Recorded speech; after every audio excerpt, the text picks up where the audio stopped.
We stepped off our flight from Europe and flew straight to the city of Pokhara. There, we caught our first glimpse of the Annapurna range, whose peaks touch 8,000 meters. The next morning, we set off along the bumpy roads to meet Dev Tamang, a bus driver whose route takes him to Jomsom, along one of the most dangerous roads in the world. The view through the windows down the steep ravines made it a nail-biting journey. We then headed beyond the Himalayas to the Mustang region, where the mountains became more barren. We climbed higher to meet Deepak. He was difficult to find, as he lived in a place so remote that it had no name. His home was along a small track under a cliff, cut into the steep mountainside. Behind his house, he had a pen for his 200 goats. Each day, he roams the steep mountains, protecting them from snow leopards. The next day, we needed to get to the southern plains, near the Chitwan National Park.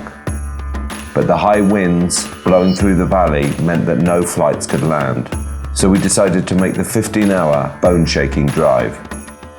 The following day, we met DB Chowdhury at his Vulture restaurant. DB is a conservationist who has been fascinated by creatures and plants since he was a boy. His mission has been to rehabilitate vultures, whose population has declined by 90% over the last 20 years, through eating the meat of dead cows that has been treated with certain medicines. The Vulture restaurant is a place where vultures can eat safe meat. It was amazing to see about 200 vultures devour an entire cow in half an hour. As they stripped it bare to the bone, a couple of rhinos arrived to see what was going on. That afternoon, we accompanied DB on an anti-poaching patrol. In the jungle, they use elephants because they can go to places that cars can't reach, and the mahouts get a better view from up on the elephant's back. From there, we headed to the far east of Nepal, near the Indian border. The landscape changed from tea plantation to forest to bamboo, which is the staple diet of the red panda. Here we met Pema, a conservationist striving to protect red pandas. A lot of her work involves coordinating with the local community, and we stayed with a family in Jobari village, which is part of the conservation program. It was time to go high and meet the Sherpas. To save 3 days of traveling, we took a helicopter to the tiny village of Langtang. We needed to slow down and acclimatize. As we waited, we explored the village, seeing how the Sherpas grow their food and meeting the local yaks. In the afternoon, we started the slow hike up to the next village, Kanjin. The evening was spent huddled around the one wooden stove.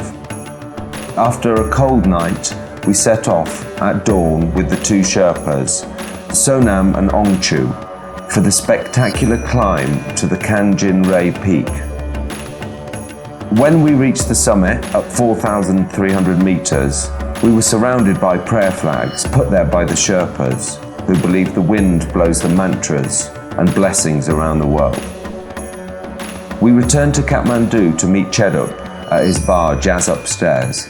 The next day we were to accompany him, scouting on his motorbike for venues for his Jazz Mandu festival, which attracts musicians from around the world.